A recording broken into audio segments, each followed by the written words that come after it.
Is Yoimiya going to be good? Well, your answer, guys, you're looking at it right up above you. If you don't understand your answer, don't worry. I'll explain it for you, okay? We've been able to get a first official sneak peek at Yoimiya, and I'm going to be able to break down her stats and abilities as well as the new 5-star bow for you and exactly why she's going to be a good character in Genshin Impact. The first notable thing about Yoimiya is that she does indeed have a second charge shot level, just like Ganyu does on her charged attack. The sad thing about this, though, is that it is basically a pitiful bonus. You're looking at 23% up to like 40% additional damage per of these little homing arrows that she can fire. So no, she's not going to be Ganyu 2.0, but what she is going to be is she's going to be very similar to Hu Tao. This is due to her elemental skill. Her elemental skill is quite similar to Hu Tao's, and it's going to imbue her with pyro damage on her normal attacks for 10 seconds with an 18-second cooldown, and it's going to change the base damage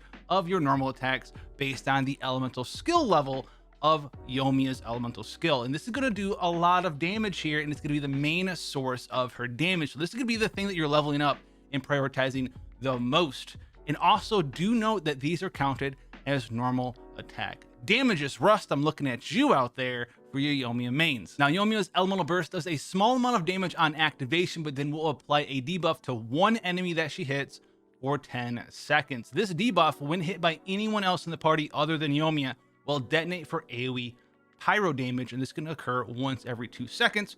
And as it has a 10-second duration, if that enemy dies, it will pass that debuff onto another enemy as well, which is very powerful. However, it doesn't refresh back up to a 10-second duration. It keeps it. So if you apply it, you hit something and kill it, 5 seconds in, it's going to pass that debuff over to something else with a 5-second duration on the new enemy. This is going to allow Yoimiya to do a lot of cool support DPS things. I think she's going to be extremely good in swirl overload based team comps. Think Venti, Yoimiya, Fischl. It's going to be pretty powerful out there. You could also do like a swirl vaporize team.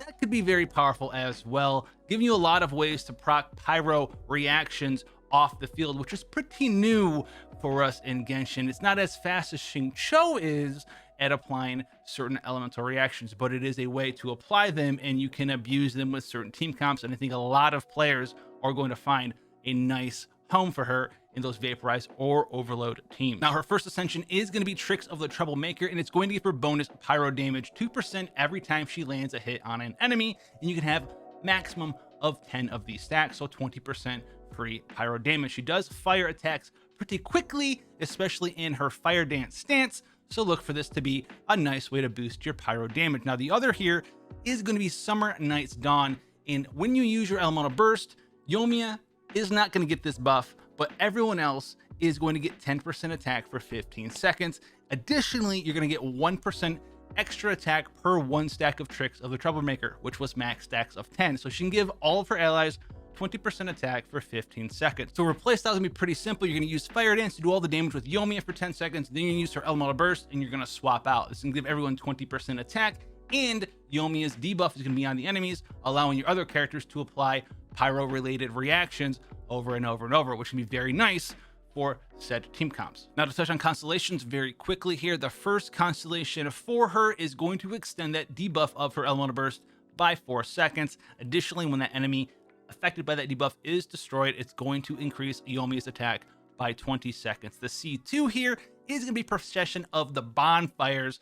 This is going to be when she lands a critical hit on an enemy, she's going to get 25% bonus pyro damage for 6 seconds, and this can even be activated when she's off the battlefield, and you do that via her Elemental Burst. The Constellation 4 is a doozy, which we've seen from characters recently. This is going to decrease the cooldown of Yoimiya's elemental skill by 1.2 seconds whenever that Elemental Burst debuff is triggered. So remember, that triggers every 2 seconds and will reduce the cooldown of your E by 1.2. Very strong Constellation in the C4 of Pyrotechnic Professional. Now, the final one here, the C6, is also pretty good. So while you're in your Fire Dance stance, you have a 50% chance of firing an additional arrow that is 60% damage of the original arrow, and this is normal attack damage. This could be a bad thing to go for, though, and we'll talk about that very soon. It's going to possibly counter the ability for her to actually be very strong in conjunction with some other characters. Before we get into that, let's talk about the new bow here, the Thundering Pulse. It has very high base attack here.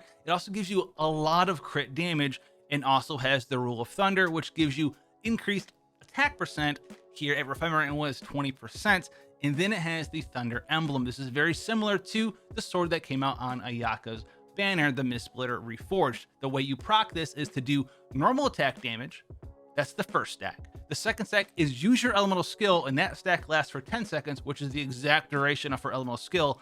And also if you are below full energy on your elemental burst. If you are max stacking this thing, it is 40% normal attack damage at refinement rank 1, and that is not that hard to do. You do normal attacks all the time. You're going to be using your E and then be in your E stance, so you're going to be normal attacking for 10 seconds, and that lasts for 10 seconds. And it's not that hard to be under 100% elemental burst, because you're going to elemental burst, swap out of her, and then come back in her, and then go there, and you'll be gaining energy then and there. So this is going to be a fantastic weapon for her. Now, do you need this weapon? Do you have to have this weapon?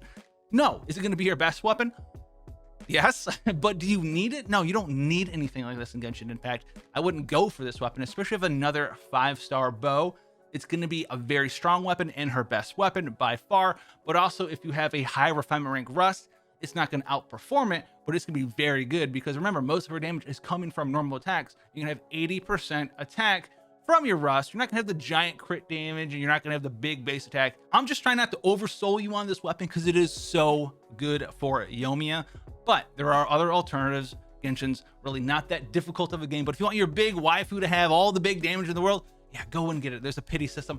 Have fun out there, destroy everything. It's a fantastic weapon for this character. Now, the final thing we're going to be talking about here, and the other reason why the C6 might not be so good for her in certain conjunctions and team compositions, is this. As you saw at the start of the video, Xingqiu and Yoimiya do work together. Now, you have to be within a certain range so Xingqiu's swords can hit in time, because you're trying to proc reverse vaporize. If you are able to do this, this is going to be quite awesome. Now, this was with the test character, the trial character, and you guys know they're not always the best geared characters, but you can see we're hitting for 14, 16k reverse vaporizes when we actually land a critical hit. They were in the set, the artifact set of, I do believe, is the Witches set, which is going to be one of our best sets there, but I don't remember if they even had a pyro goblet on her. All right, put that down in the comment section below if they did or not. I'm not sure if they did. Part of me wants to say they didn't for some reason. They usually do though.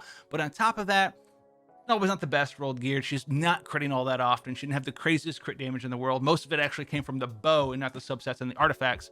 So she's gonna be able to do a lot of damage because she's gonna work quite well with Xingqiu here. Now, both the water one where we're around the water, but also the other one that I showed where we're just in the fields where I recorded these certain interactions, very strong. It works in both circumstances. It's going to be a very strong team comp for you there. The other sort of team comps that you guys can use with her, Overload with Fischl could be quite good. A little bit of mix of crowd control with Overload exploding them, doing damage. You could also add Swirl in there, so now you can have Electro come in there, Pyro come in there, swirl them with Venti ult or Kaza ult or something like that, and just proc Overload a ton, especially utilizing Yoimiya's elemental burst to proc AoE Pyro, right? You elemental burst of Yoimiya, you summon Oz, you throw Venti ult out there, and then every time you hit somebody, it ticks.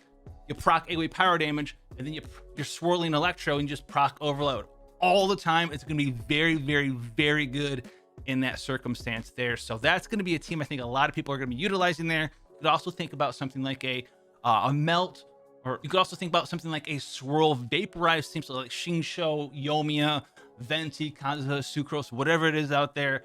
That could be another good combination of teams. She's going to be very strong, I do believe. I don't think she's going to be like super meta breaking or anything, but she's going to be very good. The one question I wanted answered myself, I had to wait till I had to get my hands on her personally to test this one out, and I'm super glad that they allowed me to go in there and test this trial character, because I don't know if I was going to pull for her or not. And this is the one question I want to answer. Does she work with Xingqiu? Because reverse vaporize with Xingqiu is one of the best things pyro characters can do. Look at Diluc, look at Hu Tao, look at Bennett, you know, look at any of those characters. If she couldn't do that, because she does attack pretty fast, it would really, really dampen her. And so that's why her C6 might ruin this. Now, I didn't have C6 when testing it, but if she's attacking too fast, too many multiple arrows coming out of that C6, she could overtake the amount of reverse vaporize elements that she's applying and apply too much pyro and actually overtake Xing Cho. That'll be required further testing, but that could be something to think about if you're a big whale out there.